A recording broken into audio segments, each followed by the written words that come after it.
All right, welcome back to the 4RealTho show. We have a special guest today, a very good friend of mine, a very dear sister. She has a vast wealth of experience in life and wisdom. She has her own show with her husband. What's the name of your show? Sunday dinner. We don't Sun- feed you, but we feed your soul. They feed your soul. See, I was gonna say Sunday conversation, so I'm glad I asked before I messed it up. But no, she's a wife, she's a mother, three kids in college, one daughter in the service, another daughter's a singer, so they're just really doing some great things over there. She's also a former alderwoman for the city of Bowling Acres. So welcome to the show, Shonte Harmon Young. What's up, America? I'm back. All right. Or I'm here. Thank you for having me on the Right. 4RealTho show, Christopher. All right. Appreciate it. Hey. All right. Well, first thing we want to do, we're going to have a little fun here. We're going to talk about some things and some serious topics, and we'll have some fun at the end. So I guess my first question to you, with this triple play, if you will, lately of Ahmaud Arbery, Breonna Taylor, and then George Floyd, how have you been able to process and digest this mentally, spiritually, between the grief and the anger, personally? That's a really good question. And I don't know if I have an answer for it, because how do you process something that's not normal? However, it is normal in this day and age, in this alternate world that we live in with this moron in office. Like, this is not supposed to be, and it's frightening. Um, the thing is, for me, and I usually am in the minority, is that I expected it. And when I read Plato, the Republic, it was written in 300 BC. So Socrates sitting around with his peeps, and they having a conversation about what is justice, what is just, what is the best republic to have. So it talked about how you go through these cycles of oligarchy and democracy and all of these cycles, and you end up, last is democracy. And so in democracy, everybody's free. They can do whatever they want to do. And democracy breeds tyranny. And so in democracy, you breed this tyrant who rises up and takes over and creates all kind of havoc, and then turns on himself mentally. And your eyes book, didn't it? So I read this book, 300 BC is written. And when I was reading the book and I thought about, how governments turn over, how the Mongolian Empire fell, and all of that, I thought, because this was right during the election, I thought he's going to win. I thought he's going to win, because this is where we are in history, and it always repeats itself. It's cyclical. And so I said, this is where we are in history, and now we got to go through this. We got to go through all this bullshit in order for us to go back to what is supposed to be normal. And so, is it hurtful? Yes. Do I cry for, he called his mama? I think about my sons, and when they leave out and go in this world, and don't nobody know that they're phenomenal boys. The police don't give a shit that they're phenomenal boys. Y'all can tell them after the fact that they are, but in that moment, you are extremely fearful, but it's not unexpected. And so I am of the belief that while we're grieving and going through this, we got to start moving. We got to start doing some shit. And so my mind isn't more so focused on what happened and processing it all, other than how the fuck we gonna fix it. And that's just the kind of the zone I go in. I have a hard time when people die, so I start cooking for them. So with this, I'm trying to cook. I'm trying to cook up some goddamn social justice. Sorry. Have you told your sons and your daughter, again, because again your daughters, we're talking about men and women, men get a lot of the attention, but also our sisters to get the feel too. Are you telling them anything differently than you told them before? No, I've always prepared them for it. And if you haven't, my sons are 20. So, if you haven't children at the age that Tamir Rice was murdered, then you are not preparing your children. And so from that moment, we've always prepared our children. And so we've been fortunate, being that when our kids were coming up, I was in charge of a city. So their interactions with the police were extremely positive because those police officers like working. You know, it's amazing what happened when they like to go to work every day. But they kept an eye on our kids. They treated our kids well. You know, we required that anyway. But they had a really good positive image of the police. But we always told them that that's not the norm. That's not how it normally is. So that when you go outside of these confines of this municipality, you have to conduct yourself a certain way. Traffic stops. We told them about that before they started driving. We told them about, you know, walking down the street at night. We didn't let them walk to the store, you know, at night. We didn't allow them to have toy guns. It was all of those things that really kids should be kids if necessary. But we've always prepared them. There was nothing different. As a matter of fact, they got all militant with me when it happened, and now they out protesting. So I'm a little proud of that, and I am. But my daughter's been protesting since Ferguson. So. Right. How would you describe the vibe and the environment, you know, around the city of St. Louis County, St. Charles County? Say with the protesters, regular citizens, and police. This is Missouri. Missouri, not Missouri. This is Missouri. Missouri is by far one of the most racist states up here north because of the Mason-Dixon line. You know, half the state was still enslaved while the other half was free. And so it is to be expected that it is tense. They've been protesting in Ferguson. We went and did a march downtown last weekend. For college students, young college women, black women. Oh, you know, and they arranged this march. Lots of water and masks donated, and they marched, and it was violent free. And what was interesting about that is that more than 50% of the people marching were not black. They were from the Middle East. They had a whole bunch of Asian folks. They had a whole lot of white folks, and they had some Hispanics and gay and trans. And it was such a diverse crowd. And that's what it's going to take to make this work. So I don't know if you heard, but June 2nd, a police officer in the city of Florissant decides to ram his car into a human being, a black man, who I guess he was chasing, and he decided to hit him with his car. The guy falls to the ground, rolls over. He gets out the car. He kicks the guy in the midsection till he falls even further, jumps on him, forearms him, and finally arrests him. Well, the chief of police didn't hear about this for some days after that. So there have been protests regarding days. I think you heard about it over the weekend because Real STL News, y'all need to like them on Facebook. Real STL News be having the scoop. Yes, they do. And so the chief found out about it, and so there was some uproar about it. He was finally fired yesterday. He was on leave, you know, that paid leave they get him, vacations. So he's finally fired yesterday, and because the son of an employee in Wesley Bell's office was one of the police officers, they have now recused themselves and they turned it over to St. Charles County, which makes me a little nervous because St. Charles County is just Missouri as you know the rest of the state. So hopefully they'll see fit to charge him at least with assault. The guy broke his ankle. I mean, you broke your ankle. That's the least they could have. He could be dead. And it's all caught on a Ring doorbell camera. You know, so St. Louis is St. Louis. It is business as usual. It is a lot of I don't know what you all are mad about. I don't know why you have to tear up things.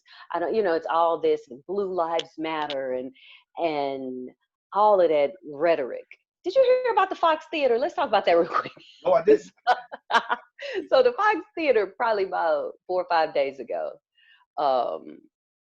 put a sign of Black Lives Matter. Let me dial back just a little bit. During the rioting situation in St. Louis City, our former chief of police was murdered. And he was a security guard at Lee's Pawn and Jewelry. And he was our chief for 5 years in Moline Acres. And he was murdered. So put a pin in it.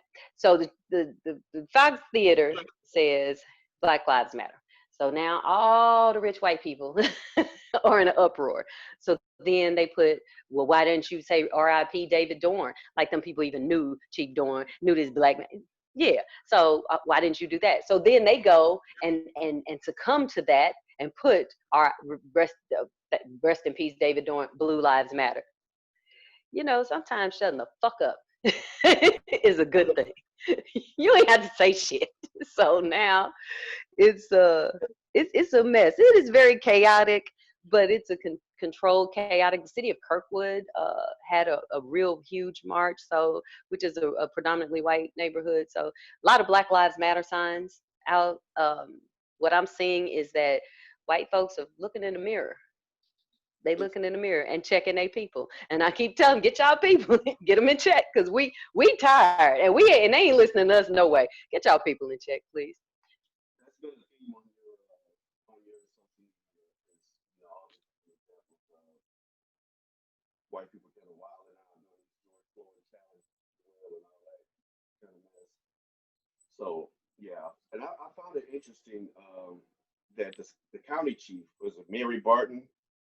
She said there needs to be a culture shift, but refused to acknowledge that there's systematic racism within that.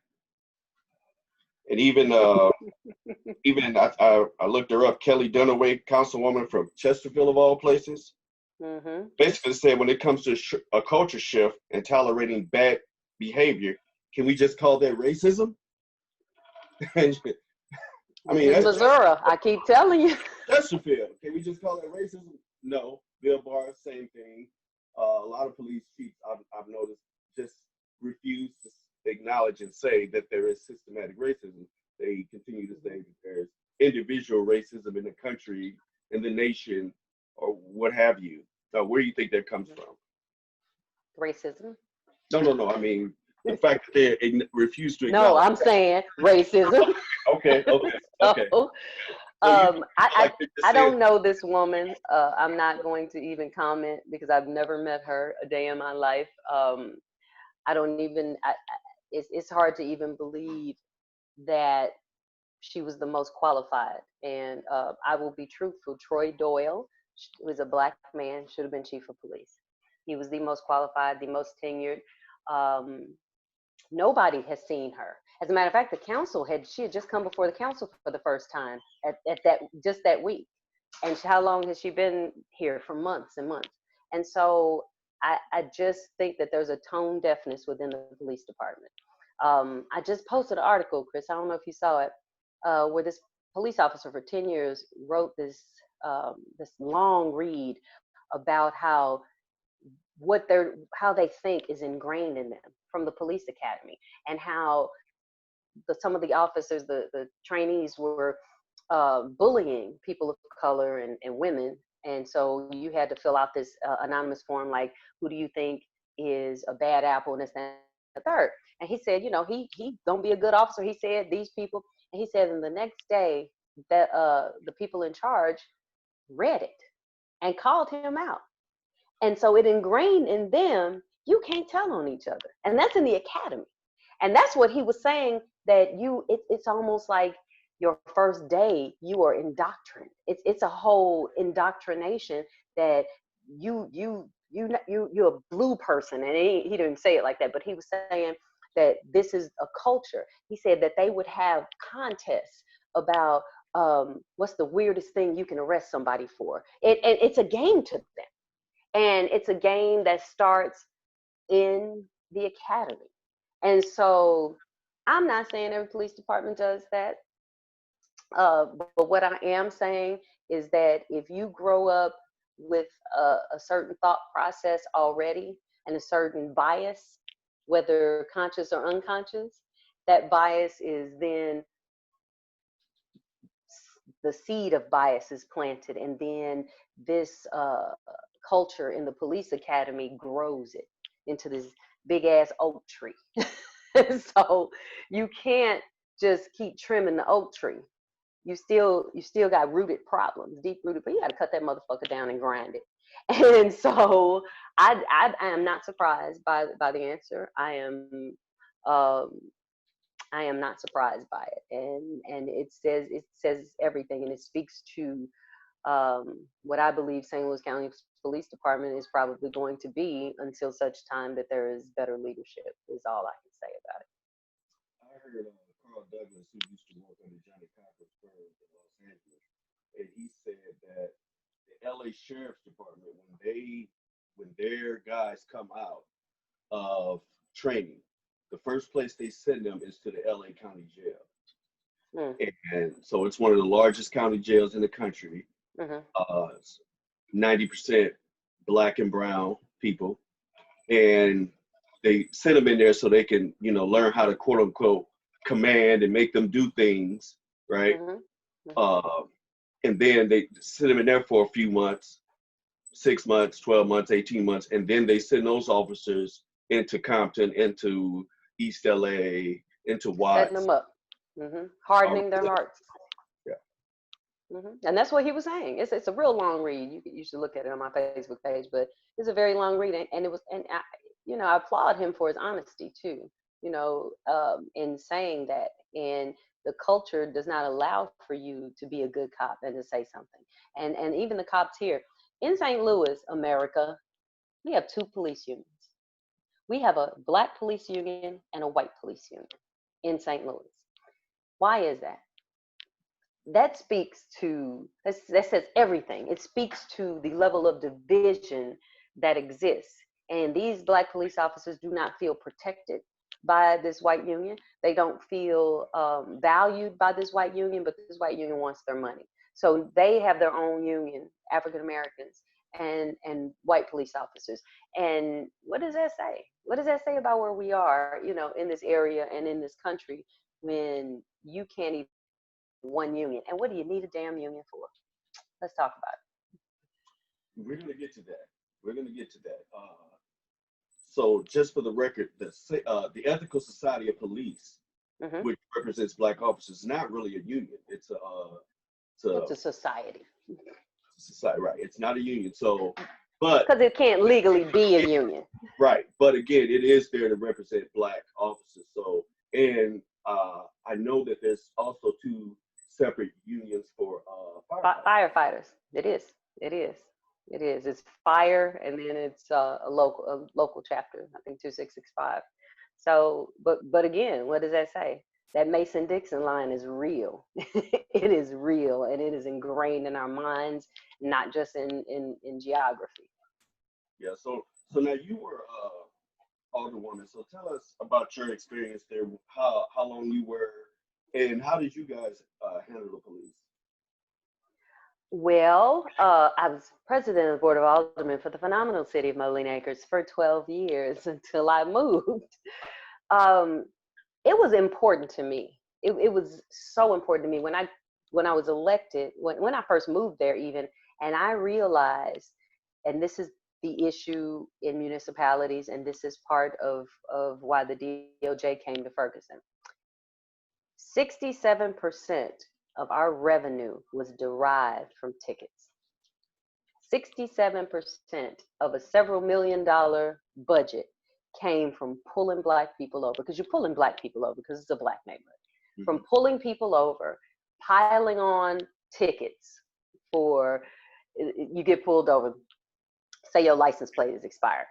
They give you a ticket for the expired plates. They give you a ticket for failure to register. They'll give you a ticket for expired inspections. So now you got $150 worth of tickets plus court costs. What if you don't have it? So now you may not show up in court, or they throw you in jail. So now they have these warrant fees, and it piled on and piled on and piled on, and that's the basis of the revenue at the time. And I thought, you are hurting poor people, and even if they're not poor, it's bullshit. Like, why would in a community 67% of your revenue come on the backs of others? Why? That means you can't figure out a way to raise goddamn money. You can't figure out a way to make your city grow without hurting someone else. And so it was important to me that we didn't have that. And this is way before Ferguson. This was 2006. And so what we did was we came in, and when I came in, looked at the police department as a whole, looked at what they were doing, and they're posted up, and they're constantly pulling the same people over all the. It was very, Molly niggas just have a reputation. You just didn't drive through there, and that's so sad, To go around 367. Yeah, and then they were setting up checkpoints. Remember those, Chris? Yeah.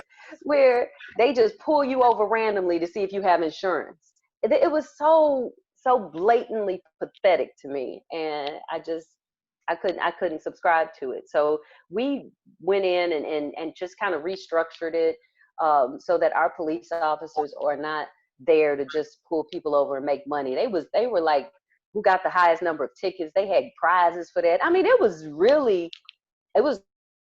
shocking to me, So we shut all that out, and we began to do more community policing, where the police officers knew the kids' names, where they were more active in. We had a lot of youth programs and that sort of thing, and then we just figured out other ways to raise revenue. I'd rather raise taxes than pull people over. I really would, So.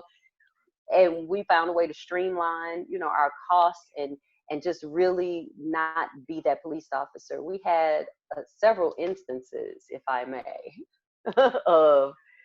we had a police officer once, and this really speaks to that silence. A police officer once who raped a woman, and he pulled her over for whatever ticket. Somehow she pulled up in some parking lot. Something happens, they have sex. She calls us the next day and says that he raped her. He told her that wasn't gonna let her leave. He would take her to jail. So all of this, we don't play that shit. He came in immediately. No, we didn't pay his ass to send him home. We sent him home, and we called the prosecutor's office, and they began an investigation. So they began the investigation. He's probably in prison now. I think he was sentenced to like 7 or 8 years, so he might be out. I don't know, but he ultimately was tried and convicted. But that's not the worst part to me. That is terrible. The worst part to me is they could have been prevented because his supervisor saw him having sex with that woman. Yeah, you know what happened to him. He apparently drove by and he saw him in the car having sex with this woman. And he said he just figured that it was somebody he knew or his girlfriend, that they were just, and so he just went on about his business. Even if it was his girlfriend, like he's on the job. Go ahead. Preach. Say it. Okay. Say it. Yeah, okay. Yeah, he's on the clock. He's working. He's supposed to be serving and protecting. There it is. Doing what the taxpayers of Moline Acres are paying him to do. And you the supervisor. He wasn't the supervisor. You the supervisor. And you allowed this. You have a rank. And you allowed this. You're not a power play or anything because you are the power. And so if it was his girlfriend and you did your fucking job, you would have interrupted it, and it may not have gotten as far as it would have gotten. I don't know if he was in the act of having sex, but he saw them together in the car. And so you could have stopped that.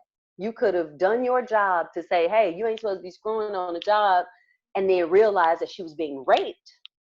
But you didn't, and then you didn't tell us. We found out after the fact in the course of the investigation. We find out after the fact. Your ass is gone too, and you're lucky they ain't charging you because we turned that over to the police. These things happen, and you have to have a zero tolerance policy. We've had people chase, and we have a no chase policy. We will fire you, and I am a proponent of firing you and taking you to lunch because this ain't personal for me. You have a directive. You're supposed to do these things. And if you don't do it, then I got nothing for you because this is a job that people's lives are at stake.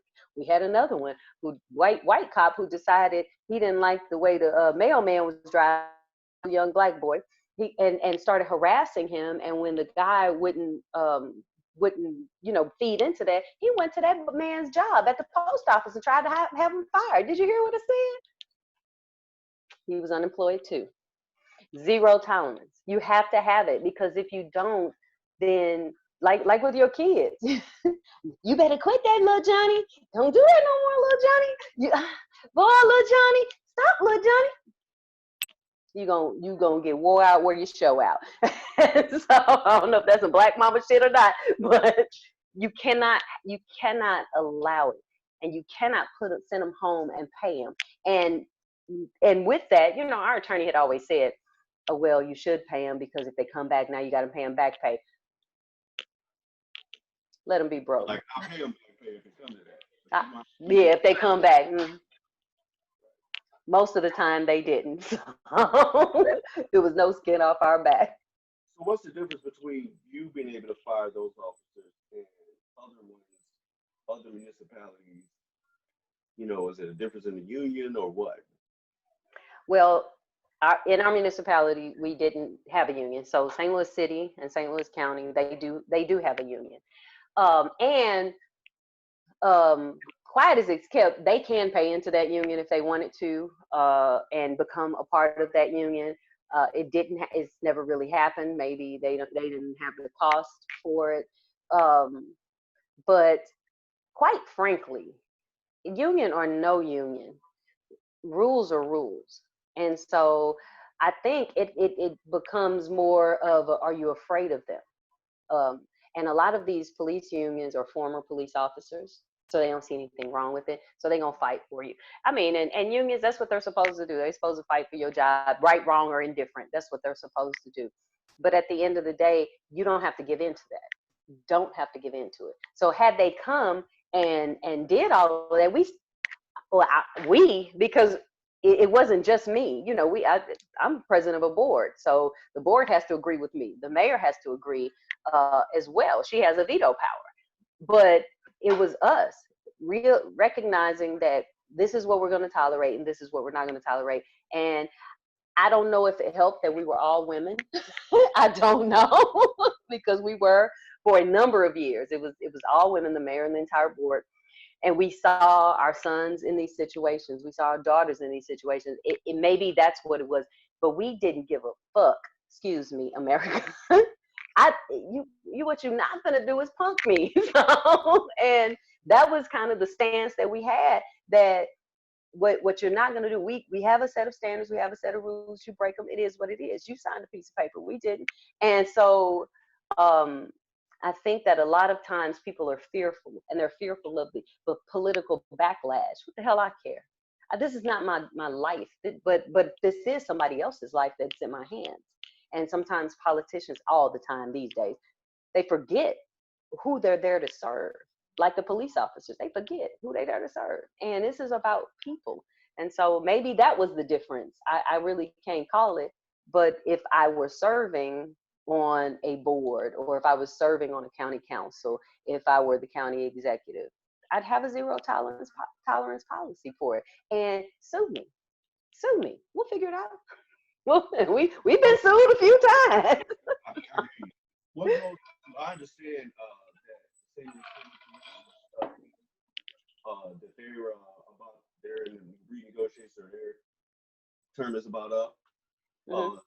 So what goes into police and their negotiations with the city in terms of what they can and get away with, can and cannot get away with? And see, that depends on where you live. St. Louis is a whole different conversation than most people, So St. Louis has, I think they have like 89 left, I think, or 87 municipalities. So all these little fiefdoms make up St. Louis County. But there are unincorporated areas in St. Louis County, which is run by the county police. So all of these little fiefdoms have their own police department, unless they solicit the service of St. Louis County. So in terms of union negotiations, when you're part of the union, it's about pay, it's about certain work conditions, and it's usually about, I guess, when you're negotiating, if somebody's in trouble, that kind of thing. So those are really the core three things for any union, is the opportunity to be heard. But if you're not in the union, you're an at-will employer, just like every other employer. So in Moline Acres, you were an at-will employee, unless you chose to be in union, and nobody really ever did. And I'm sure that there was a cost involved in it. But even still, when you get done with all of this, it falls on leadership. And if your leadership has a culture of saying, I wouldn't call it racism, then you know what you just said. You know what you said to your department, that you're going to be protected. And that's, it's horrible, it's scary, and especially, coming from a woman, to allow police officers to choke a man till he dies and calls for his mother, and you don't feel no kind of way about it. It speaks volumes to how she will lead this department. I'm very, very, very concerned about it. Very. Yeah, Attorney General Pete Ellison, he said, unions should be worried about what unions are for, which is pay, which is benefits, pension. That if the city elects a mayor, and the mayor selects a police chief, for instance, if you have that kind of setup, then that's democracy in itself. Yep. Right. So, right. It goes back to who are the police working for? We Exactly. know that they're supposed to be working for you and me, as opposed to them exercising their power over the mayor, over the police chief. Exactly. And that's what's happening. It's all the way backwards. It's all the way backwards. And that's exactly what's happening. Jeff Reuter is one of the most racist human beings probably on the planet, next to Satan himself. And he's dictating to the mayor of the city of St. Louis how this is going to be. And she keeps having these conversations like, oh, he doesn't speak, and saying all these things. But then we see in socialite magazines that they hanging out, so they're friends. So really, really. And so the chief of police for the city of St. Louis is an African-American male. He wasn't my choice, but it is what it is. But he is finally just totally sick of Jeff Reuter and his mess, because he can't, because Reuter can't control what he says or does. And now all of a sudden, this is the thing in St. Louis, when somebody Black get in leadership, suddenly they're inept. So our Black prosecutor in St. Louis City is a woman. Our Black prosecutor in St. Louis County is a man. And suddenly they are the most incompetent people on the planet, because they are not going with the status quo. They are choosing to apply prosecution in the way that it should be. In terms of when you're on drugs, you can get intervention. In terms of if you have mental health issues, you can get mental health. We're not just locking people up and throwing away the key. And this police chief is being very careful in how he's doing things, and he's trying to walk this line. You see him trying to walk the line. I don't be agreeing sometimes, but he still try to keep the peace. And I respect that you're trying to keep the peace, but you still, are being fair. And he's getting dogged out. So, when Black folks in charge, suddenly everybody's incompetent. Obama was incompetent, I was going to say that reminds me of how they treated President Obama. Kept saying that he was ignorant and inept and unqualified. But he's spoken in complete sentences. Look what y'all got now. Absolutely. So that brings me to what subject's been coming up lately, quote unquote, defunding the police. And as I think about it, I say to myself, whoever came up with that term probably don't understand the meaning of words matter. Like, it seems counterintuitive to me to think that you get people to rally behind you to say defund the police, as opposed to something like reallocating resources. Refund. I looked up. There are definitely some very bloated police budgets, without a doubt. But it seems like, here we're on the election year. I don't know. What do you think about that term? I understand the principle, but I think if you have to explain your phrase, then it kind of puts you behind the 8 ball in the first place, because you're going to be hustling backwards. You're going to be hustling backwards every time you got to, but it means this. Well, no, it actually means it's not what So, man, I wonder who came up with that, and what do you think about that? I totally agree. I said this. I was talking to somebody else about it. I was like, why in the hell of all the words in the vocabulary would you pick that one? Is that a radical word? Maybe we want to do radical things. Um, yeah, I think the word was a very poor choice of words, but what they said after defund is phenomenal. Because what they're saying is, instead of spending money on more officers, let's take some of that money and put them on truancy officers, on social workers. So when you have a mental situation, we'll send a social worker out to be able to de-escalate the situation. When you have a situation that in the schools, instead of having these police in the schools, making it a prison. And so I don't even understand what defund, where the word defund even came in the whole thing, other than reallocation is what it is. Restructure is what it is. Dismantle it and start over. I'm cool with dismantling and starting over, differently. But I said, who in the hell thought of defund? So now we just gonna run amok because with Trump supporters ain't the smartest tools and sharpest tools in the shed.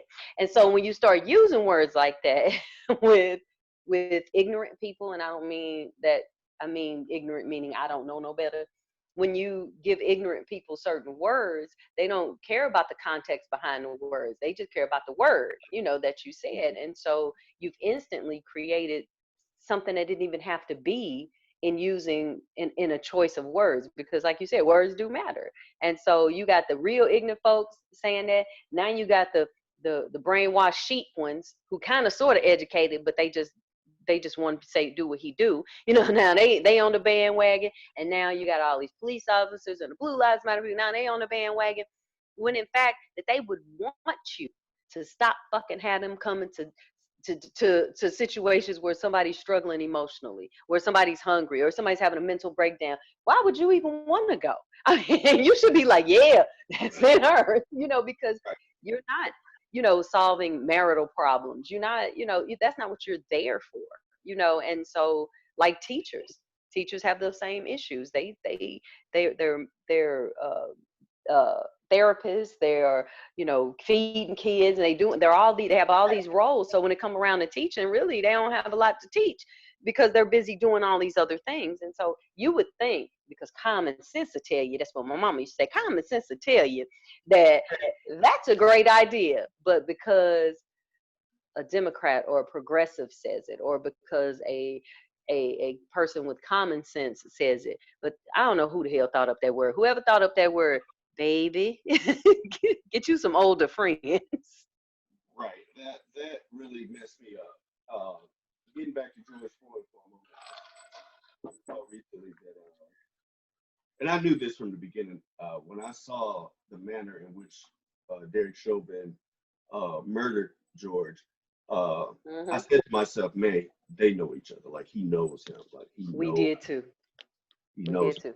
And so, come to find out, they work at the same club.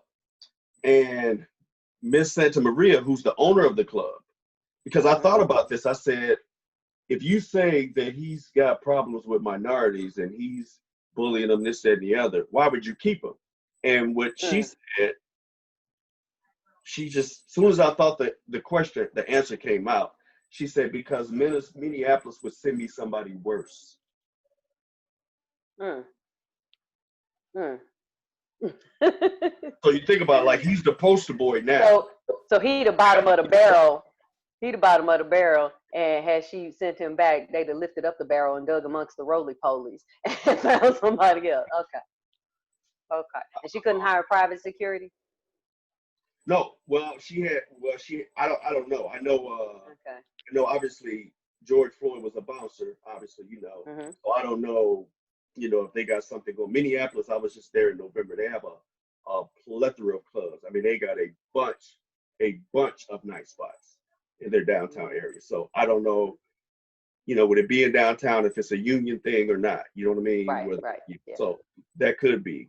Let me ask you this: what do you contribute? I guess, like you talked about you know, all the white protesters, and we've seen a lot of diversity in the protests. Why do you think Mm-hmm. this is different? Why do you think this has brought them out?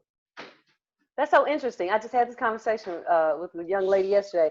So we live in a predominantly white area right now. We'll be moving back home soon. But one of the boys' friends came over, and she is really sweet. She comes from a really rich family, but they grounded her. You know, they didn't buy her stuff, and so they have a different kind of life.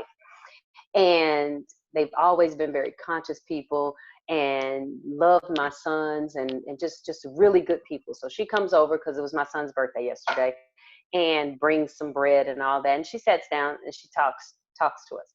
And she started talking about, well, she's always been very conscious. She said her mother came to her and said, I didn't realize that how I thought, because I think that, and then she went on to tell her what she thought. And she said, is that racist? And then her daughter was like, yeah, mom, it is. And that happened, and I thought that was so cool. And then I am seeing on my Facebook feed a number of my friends, Heather was one of them, really look in the mirror and Shout not, out to Heather. Shout out to Heather. shout out to Heather. That's my girl. I hope she watches this. Shout out. So her, I have like 5 friends like that. And the things that they're saying is, yeah, I didn't not like black people. I got friends, I've gone on with my life, not realizing how serious this is. And they're all kind of like our age, Chris. They're having these moments of clarity where they're looking in the mirror like, this shit really is real and it's not going to stop. And although I don't contribute to it, I don't stop the shit either. I don't say anything either.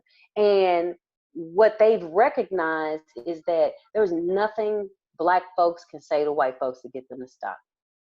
But there's always something when white folks say it, suddenly it's golden. And my friend Beth, Heather, I have a friend Pam, they are on it. They are posting things. They are posting books. They are posting articles. And when they friends come on, because I be reading all the comments when my white friends do stuff. So when those white folks come on, no, we know. So when they come on and they come, one in particular, she posted something and she said the one lady was just, she dug in her heels. Well, I don't care what you say, they are thugs, and people who tear up stuff are thugs, like this damn word, especially in St. Louis.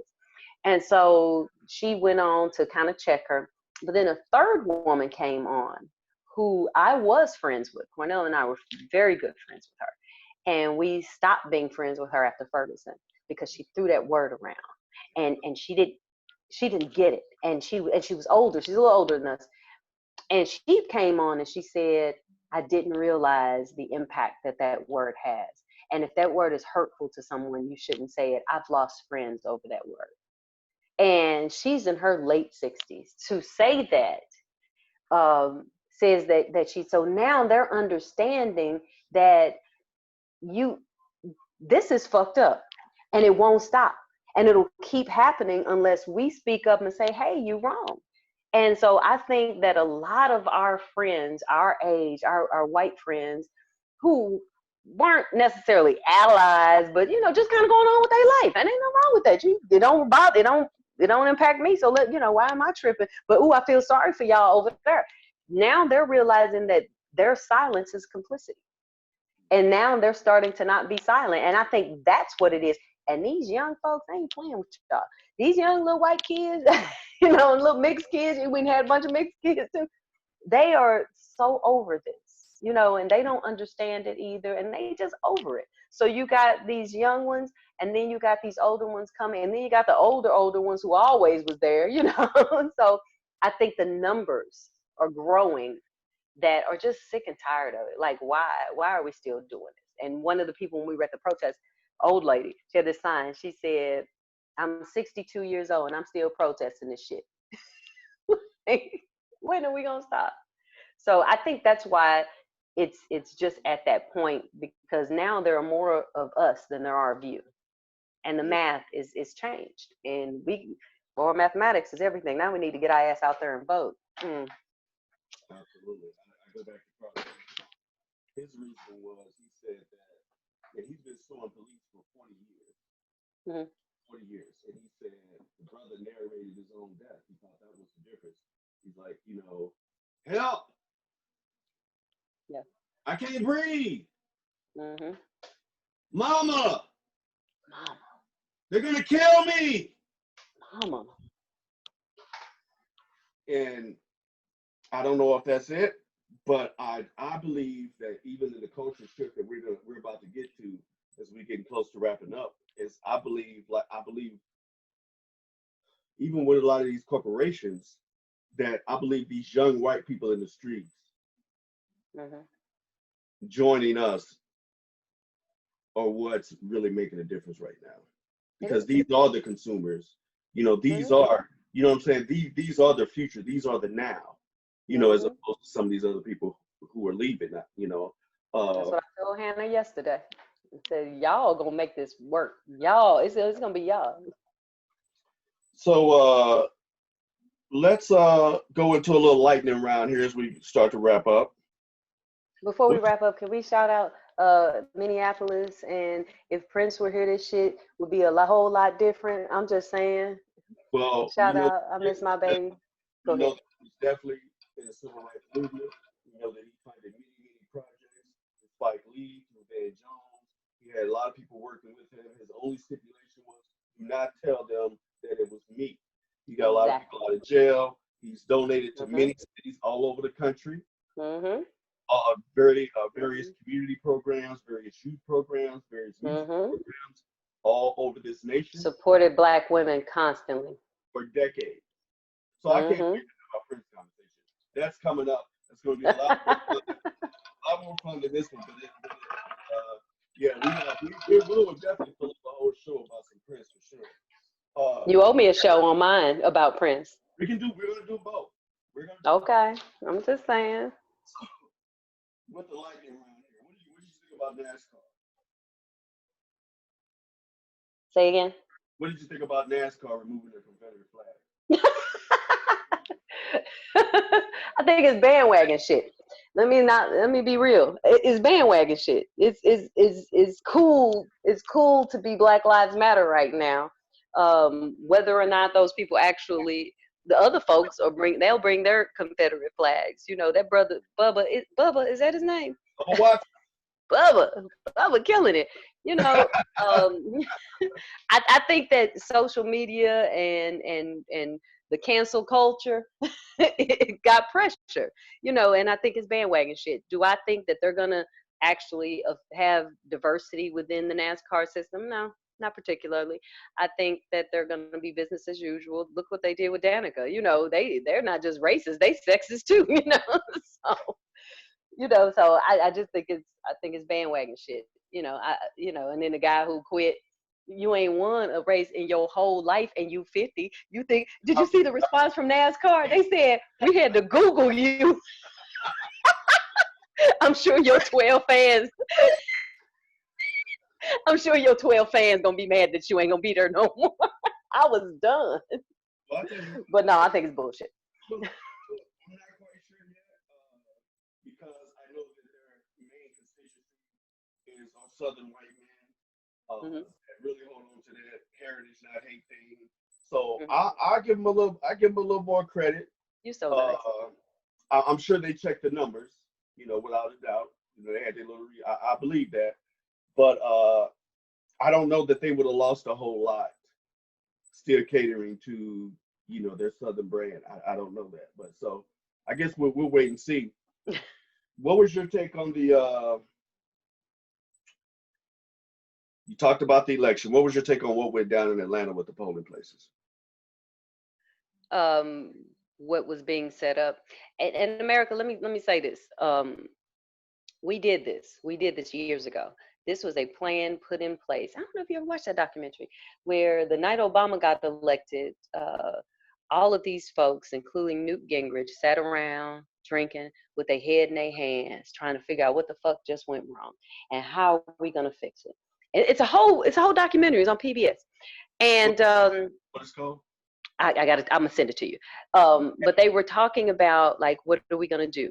And the plan came in place is we're gonna block everything he ever does. And that plan starts locally.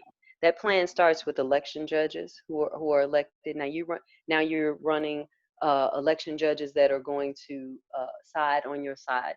They started running the judges who do get elected. They started running those judges. Now they're gonna put Black people in jail. They started locally building this coalition and putting people in place so that when they did have people in position, then they went to governors. And so governors are now appointing judges. They're appointing election officials. They are doing and they went, told it.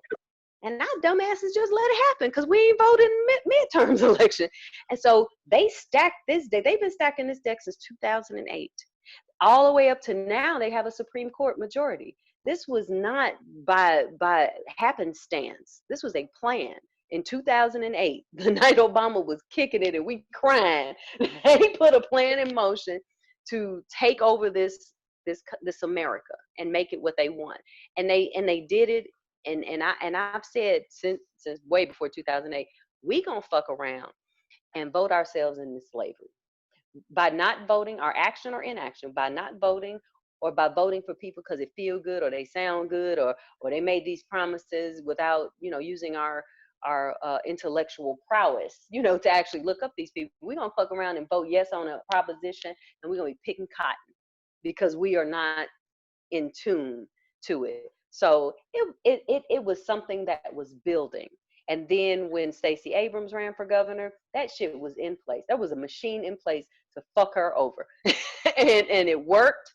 And she moved on. And she said from then, there's a machine in place to fuck us over, y'all. And she started trying to beat the system. And we going along with our lives, regular folk, being Georgians, and then this.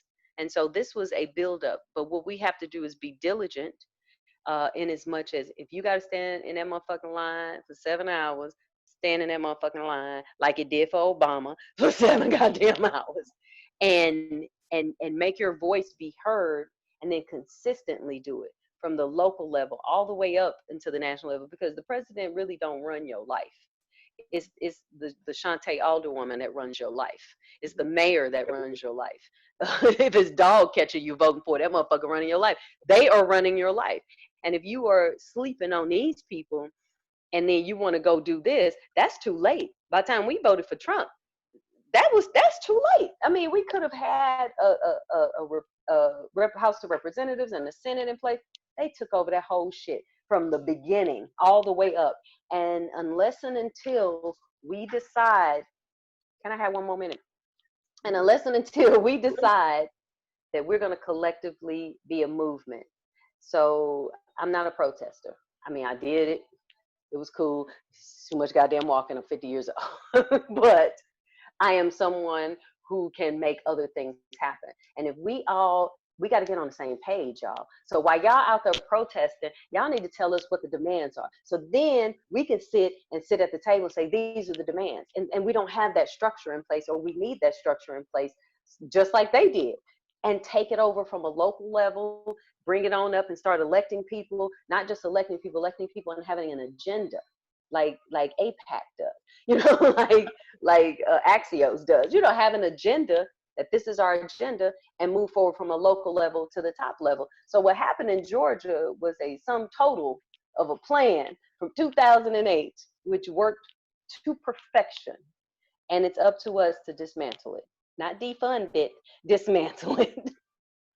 Since 2000, since they pretty much dismantled the Voting Rights Act. They did. 200 in Georgia, 214 polling places have closed. 80 fewer polling places in Metro Atlanta. Yep. Stand your ass in that line. What you gonna do? Because you slept. I mean, from back in the day though, Chris. I mean, this is where we at. And like I said, for me, I'm not gonna concern myself with what happened. I'm gonna concern myself with how the fuck we gonna fix it. And so now you gotta stand your ass in the line. Stand your ass in that line. Vote absentee. Vote early if you can in your state. I'm a notary, and I vote absentee anyway, but I'm a notary. I have signed up to go notarize every person who wants to vote absentee, because Missouri is stupid and they require a notary. I'll notarize. Call me 314-341-7734. I will come notarize your ballot, and you ain't got to pay me or anything. And so you have to figure out. We got to figure out how to get our vote in. If it's early, fine. If you got standing in line for 17 hours, bring a goddamn lawn chair. Call it a day. I mean, this is where we're at.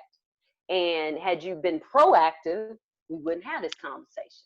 Prince was here, we wouldn't be having this conversation. But we're reactive, and as a reactive culture, now we got to fix it. And are we gonna sit around and whine about the shit, or are we gonna bring a lawn chair and sit in line and wait and get our vote in, and bring our 5 friends and the 3 people who Pookie them, and then all the felons in Florida making sure that they vote? You know, what we gonna do? We gotta fix it, and we can only fix it at the ballot box. We can only fix it right in the streets protesting. We can only fix it with the cancel culture that I think sometimes be doing too much. But you know. It has its benefits sometimes. Yeah. Sometimes they be doing too. Y'all do too much, and then y'all don't read. Y'all just be canceling folk without due diligence. Yeah, they be canceled on a rumor. Yeah, and y'all got to do due diligence. We got to use our critical thinking skills, America, and critically think, does this make sense? If it doesn't, then stop canceling folks. All right, so Because then you become irrelevant. That's all I'm saying. No doubt. 2 more questions before we get to our fun part. You mentioned Stacey Abrams. She's a vice presidential candidate. Do you have an opinion on who Biden should be?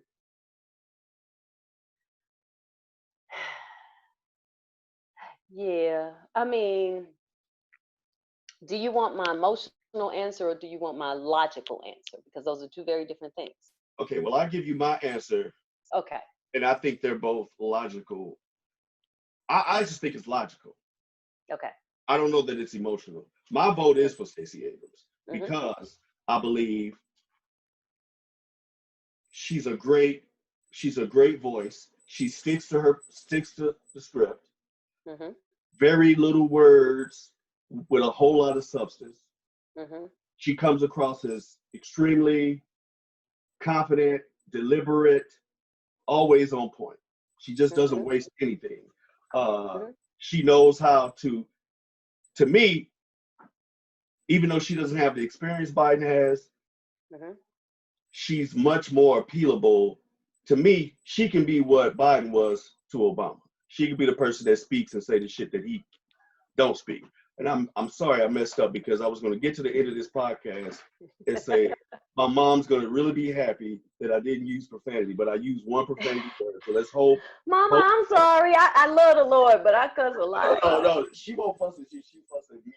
So that girl got a potty mouth. Hopefully I'll stop it right there. But no, even when she talks about, like, she's colder than he is, but she's not going to outshine him. And she can galvanize other people. She's going to galvanize Black people to vote, in my opinion. So, like you said, the only reason she lost in Georgia was because the person who she ran against was running the election board. Right. So, that's the only reason. So I just think she's no nonsense. She don't play. She speak her mind, but she knows how to stay.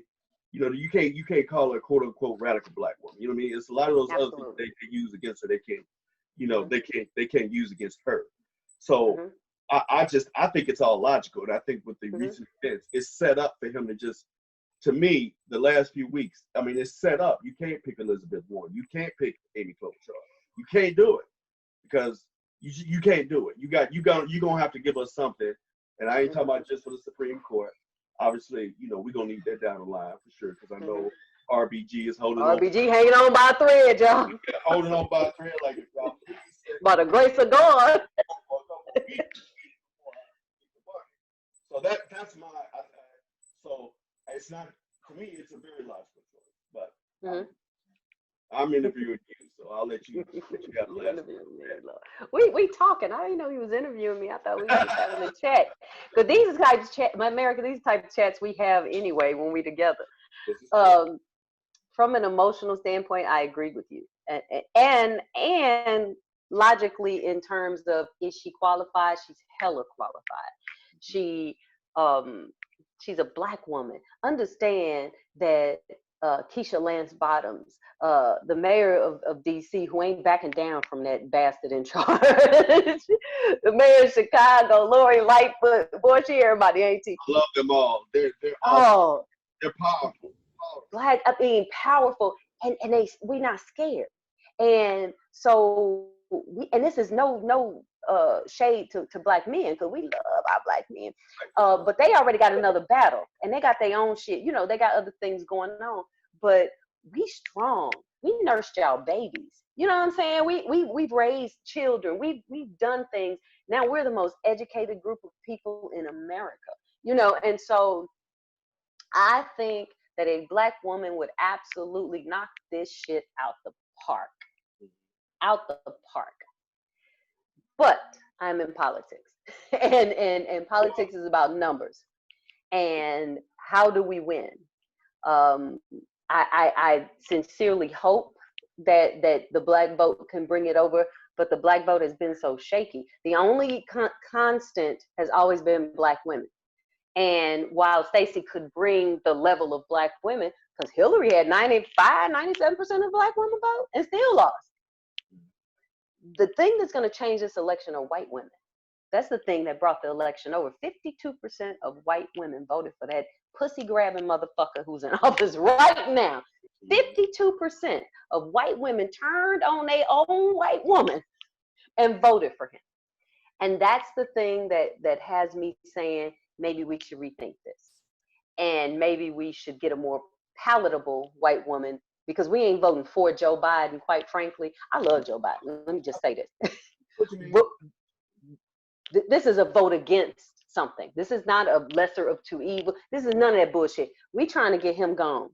And because we didn't prime anybody, that's our fault. Now we ain't got nobody. Now we stuck with Joe. And so we have to go along and get Joe. But the question is, who is Joe going to pick that's going to bring them 52% of white women on back on over this hump? Because obviously it's not enough of us to do it. Interestingly enough, about 44 or 45% of black men voted for Trump, because we are more sexist than racist, including black men. We are more sexist. Yeah, y'all more sexist than racist. So the question is, what candidate can he pick that will be palatable to black men and even more so to white women? Because from a statistical standpoint, women run the household, and women can make men do whatever it is that they want to do by and large. So with all that said, while I would love for Stacey Abrams to be the choice, it was going to be her, Andrew Gillum, but he got his own set of problems right now. Yes, he does. We'll talk about that later. Right. I think that Amy is out of the question. I think Elizabeth might be a good choice. I ain't no fan of Kamala Harris, but you know, she's palatable to white women. You know, I don't. You know what makes, yeah, see, I feel the same way. So I think my take on Harris is, if you just sitting there having dinner with her or something, having a conversation, it's all good. It's all Right. good. But as soon as she starts campaigning nationally, she changes up. Like she gets to show out. You know what I mean? Like I remember when she was, you know, giving Biden the business, and she was like, I just got a couple questions. Where you was, where you been, and where you going? You know what I mean? And I'm like, I'm just rolling my pandering. She's yes, yes. She doesn't act normal when she's campaigning nationally, and she tends to get in her own way because she's not really being herself. Yeah. But she's smart as shit, though. She is, absolutely, yeah, absolutely. I mean, but Hillary's the same way. Hillary, just doesn't campaign well, and so that's my thing about Harris. Right. Yeah, I just think that he has to pick a woman in order to get women, and that's going to be the thing. But is it going? Because what I do know also, and it's so unfortunate, but it's necessary at this point, is that those 90-some-odd% that voted for Hillary gonna vote for Biden. They're going to, because this is what the fuck we got, and we got to get rid of this. And so right now we're voting against something. We're not voting for no goddamn body right now. We're voting against this system. And so we're still going to vote. and what we need to sway are white women. And that's going to be the key on how to get these crazy ass white women who made this bad decision to go ahead and say, okay, yeah, we tripped, let's do this. So from a politically minded mathematical standpoint, it's probably going to be a white woman. But I mean, Stacey would be my pick. She was my pick out the gate.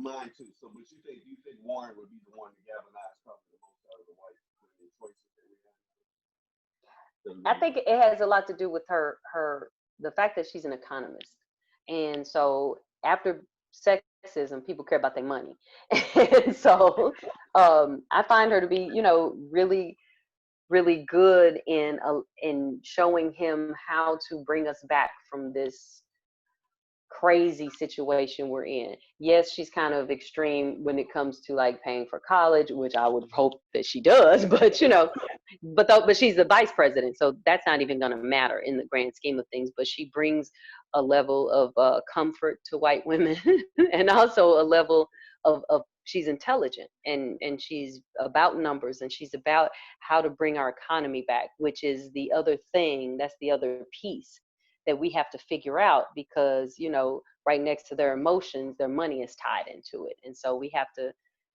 he has to assemble a team that's going to speak to rich folks, and it's gonna have to speak to women, it's gonna have to speak to Black folks. He in a fucked up situation right now, let me just say. He really is, and he's gonna be damned if he do and damned if he don't. But that's on us. We slept since 2008. We allowed ourselves to be in this position that we're in, and now we just got to vote against. We got to hold our nose, quit doing all that bitching and dividing and third partying and all that old stuff. If we're gonna be third party, we need to galvanize third party on day after the election.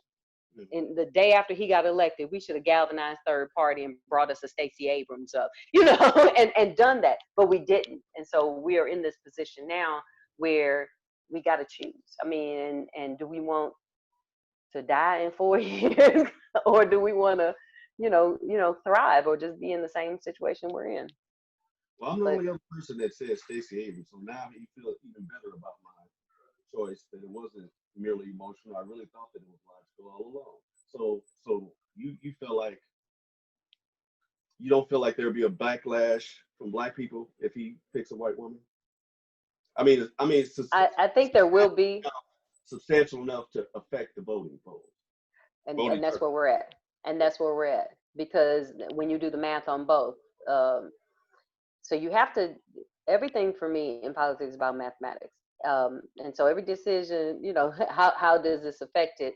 And I'm sure they're doing the math on it. Like, if you make women, Black folks disenchanted, well, what were the chances of them voting anyway? And see, the problem with us is that we so fly by night. We are not a consistent voting base. Black women are, but we are not a consistent voting base by and large. We might vote, we might not vote, depending on if it's raining outside, if it's too cold, if the line too long. We got all this other shit going on. So in politics, what we do is we count the absolute vote first. Who gonna vote regardless of if it's raining, or regardless of if it's because they're voting their interests? We don't vote our interests, we vote our emotions. And so the first thing you have to consider is who gonna vote regardless of whether it's raining outside, or no matter who I pick. Okay, so does that person, so are they more than likely to vote? And so you do that math over there. And then our problem, and the reason why we get played, is because we the last motherfuckers that they consider, because we so inconsistent. It could go either way with us, and like I said, depending on the line and the rain and the weather and if my daughter, and I forgot, it's election day. It's not anything that's constant and consistent. And so backlash, and we have short memories sometimes too. So, and you never know what can happen between the time you pick the VP and the time election day comes. It could be a goddamn apocalypse. We'd had so much shit happen in 2020. From the corona to the bees, we've had so much happen, and the world can change in 6 weeks. And so, and our vote depends on what the fuck happened in that day. Whereas people who are consistently voting, they don't care what's happening that day. They know that this is important. And when we get to that point, then we'll be more viable, and backlash would be considered more than it is now. We're the last consideration, quite frankly. Yeah. Even in local elections, just so you know. Oh, we got to stay local. Well, we should take your time.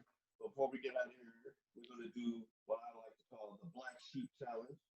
The Black Sheep, which is a rap group, very famous, very iconic, right? Engine number 9. Okay. Right. So this is a choice. You have to pick one or the other. Okay. Shout out to Jamel Hill, who does a little something like this. Hey, Jamel. You so dope. Let me say that. You so dope. Yeah, so I got this idea. I follow you on Twitter. But you can't be hedging. You know, you got to pick something. You know, you can't be both. You got it's one or the other. Because we talked about St. Louis a lot. You live in St. Louis. I'm from St. Louis, so we're gonna keep it St. Louis. Okay. All right. Ebo's Pizza or Chinese takeout? Shit. Listen, only because I changed my diet. But I'm gonna go with Emos because I can still scrape the toppings off the Emos pizza. But damn, I love Chinese food. Yeah, and I didn't call it because it's not it's a national show. I'm not gonna call it what we normally call it, Chinese takeout. China. Yeah, I'll say it. We keeping it St. Louis, ain't we? We keeping it St. Louis. Yes, that is what we call it. We call it Chinaman, or the Chinaman, or the Rice House. The Rice House. Mm-hmm. In St. Louis, we call it the Rice House. In St. Louis, we call it the Chinaman. And then actually, the place we go to, we visit, is actually called the Rice House. All right. Oh, you still like the Rice House? They got 3 locations now. They got quite a few locations now. The one right up there off of Lindbergh and House. Lindbergh, yeah, that's the original one, yeah. All right, next one. Pappy's or Sugar Fire? Neither. Neither? Who's your barbecue? C&K. Why you ain't say C&K? You know what I'm saying? Because white people and black people barbecue differently. Why are you even having this conversation? And them white people, they smoke meats. I like rib tips. You saying if I had to choose, like them the only 2 barbecue places in the world, then I got to choose? Yeah, Fine. I'll choose Sugar Fire because they got good brisket and they got that big ass apple pie. They do have great brisket. All right, so we saved the hardest one for last. Oh, that first one kind of threw you off. High school. Riverview or Kirkwood? Now, before you answer, you know your sons won state at Kirkwood. Hence why I was going to say Kirkwood. Acres, they went to Riverview. But, you know, you can't go St. Louis without going high school, so you had to have a high school question in there. I'm gonna go Kirkwood, and that was the easy one actually. I'm gonna go Kirkwood because my husband is a Kirkwood graduate. Shout out to Big Daddy, and the boys. You know, they had the best experience of their life. Their experience in Riverview wasn't the best, and I think Kirkwood solidified the upbringing that I gave them, and it changed. You know, it put in them, it let them see the world that I was trying to show them, and Riverview would not have done that. Word. Sorry, y'all. No, it's cool, man. It's cool. Is there anything else you wanted to say before we let you go? I just want to say I miss you. Like I miss you. We too far away, and I love you very much. And thank you so much for making me your first guest on the new 4RealTho show. Shout out CNS4 Live. Check us out on YouTube. You ain't say nothing about our show that you was supposed to be in. I'm gonna get in it. We'll be back the first week of August. Cool. Sounds good. Hopefully the boys won't be gone and we can get that in. No, they're leaving the second week in August. So make sure you come. You better come. I will. All right. I love you so much. Say hi to the wife too. Love you too. That's it for today. Thanks for joining us, and we see you next time. All right. All right.